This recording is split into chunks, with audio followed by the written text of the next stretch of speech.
كلا الفتى الحبشي يطيب زمن على إذا ذكرنا سف حراما إذا ذكرنا سف حراما. Tumshukuru Mwenyezi Mungu Subhanahu wa Ta'ala kutupa msiba mkubwa sana, msiba ambao kwamba umeumiza nyoyo zetu, lakini twasema alhamdulillah ala kulli hal.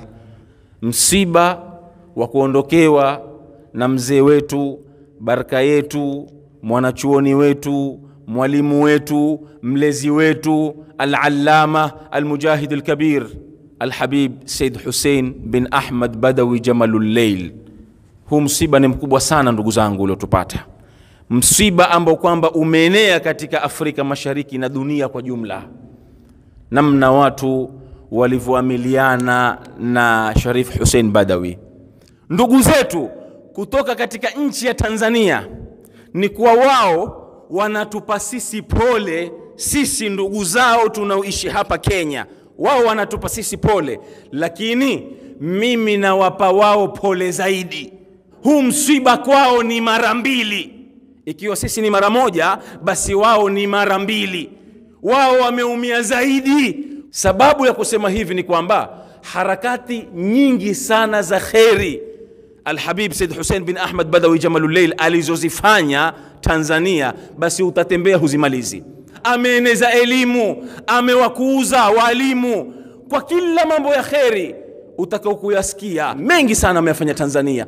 Misikiti mingapi aliojenga, madrasa ngapi alizozijenga, walimu wangapi ambao kwamba kutoka wako chini mpaka wamepanda juu kwa sababu yake yeye Said Hussein bin Ahmad Badawi Jamalul Layl. Kwa hivyo sisi tuwapa pole ndugu zetu, ingawa nyinyi mwatupa sisi pole kwa kuwa Al-Habib Said Hussein bin Ahmad Badawi Jamalul Layl kwa kuwa amezaliwa huku kwetu Kenya, akasoma Kenya na amekufa huku kwetu na kuzikwa hapa kwetu, lakini sisi tuwapa nyinyi pole zaidi ndugu zetu wa Tanzania. Kuondokewa na mwanachuoni kama huu ni msiba mkubwa sana ndugu zangu Waislamu. Mautul alimi, mautul alami. Kufa kwa mwanachuoni ni kufa kwa dunia nzima. Ndio Mtume sallallahu alayhi wasallam alivyotuambia katika hadithi yake, mautu qabilatin aisaru min mauti alimin. Kufa kwa kabila nzima ni jepesi, ni jambo sahali kuliko kufa kwa mwanachuoni. Subhanallah. Afadhali likafa kabila nzima ikafa, si chochote si lolote, lakini kufa kwa mwanachuoni ni pigo kubwa kwa Waislamu, ni pengo katika Uislamu. Huyu Sharif Hussein bin Ahmad Badawi Jamalul Layl ilikuwa ni alimun taqi, ni mwanachuoni mcha Mungu. Mwenyezi Mungu alimnyanyua daraja yake kwa tawadhu yake. Sijawahi kuona kama Al-Habib Said Hussein bin Ahmad Badawi Jamalul Layl. Tawadhu yake ilikuwa ni ya ajabu. Uliza kila mtu, kila alomshuhudia kwa macho alimuona. Tawadhu yake ilikuwa ni ya ajabu. Wewe kuwa utakavyokuwa, daraja yako iwe ya chini utakavyokuwa, iwe wewe ni maskini, iwe umri wako ni mdogo, lakini ukienda kwa Al-Habib Said Hussein bin Ahmad Badawi Jamalul Layl, hukufanya wewe ni bora kuliko yeye, hukunyanyua wewe akakufanya wewe ni mbora kuliko yeye. Huyu ndiye Al-Habib Said Hussein.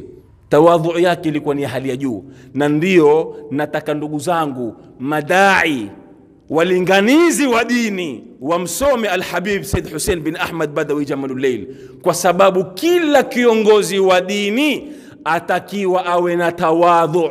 Man tawadhaa rafa'ahu Allah. Mtume Muhammad atuambia katika hadithi yake, yule mwenye kuwa na sifa ya tawadhu, sifa ya unyenyekevu, Mwenyezi Mungu humnyanyua. Wewe utajionyesha ni mnyenyekevu kwa watu, utajionyesha kwamba unajiteremsha daraja yako kwa watu, lakini kumbe Mwenyezi Mungu anakunyanyua daraja yako. Kila sehemu anapoingia, angalia heshima anayopewa, angalia namna anavyokirimiwa. Mimi binafsi nimesafiri na Sharif Hussein Badawi.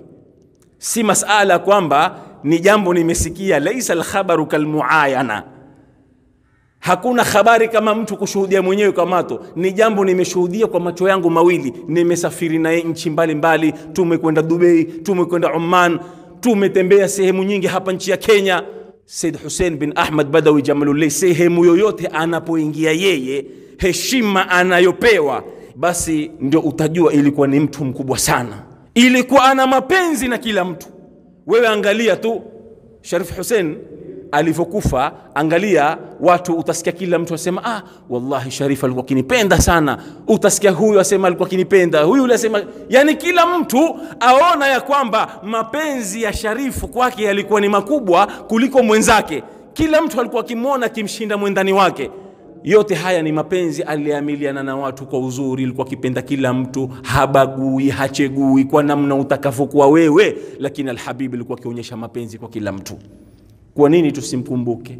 Kwa nini na sisi tusimpende? Kwa nini tusimkumbuke na sisi katika mambo ya kheri? Mimi nasema Alhabib Said Hussein bin Ahmad Badawi Jamalullah, wema wake alotufanyia, namna alivyotuelekeza katika njia ya usawa, namna alivyotupa mapenzi katika uhai wake, na baada ya kwamba yeye amekufa twasema sayabqa hayyan fi qulubina, sayabqa hayyan fi qulubina, sayabqa hayyan fi qulubina, atabakia hai katika nyoyo zetu. As-Sayyid Hussein bin Ahmad Badawi Jamalullah atabaki kuwa hai katika nyoyo zetu. Tutamkumbuka kwa kila jambo la ibada tutakalokulifanya, tutamkumbuka kama namna yeye alivyotukumbuka katika uhai wake. Alitukumbuka, alitupenda, aliturekebisha, alitusomesha, alitufahamisha. Kwa kila jambo la kheri ilikuwa yuko pamoja na sisi, na leo ameondoka, ameelekea barzakh. Sisi tutamkumbuka na atabaki hai katika nyoyo zetu insha Allah. Tuamuomba Mwenyezi Mungu yote mambo ya khair aliyofanya, Mwenyezi Mungu amwekee katika mizani ya hasanati yake siku ya kiyama. Na sisi Mwenyezi Mungu atupatie husnul khatima inda al-maut. Mwenyezi Mungu atupe baraka zake, na Mwenyezi Mungu tumuomba insha Allah atujalie na sisi tuwe ni wenye kufuata nyayo zake. Wassalamu alaykum warahmatullahi wabarakatuh. Allahumma ighfir lahu warhamhu wasqhu fil janna. Allahumma in kana muhsinan fasid bi hasanatihi wa in kana musii'an fatajawaz an sayyi'atihi. اللهم اجعل قبره روضة من رياض الجنة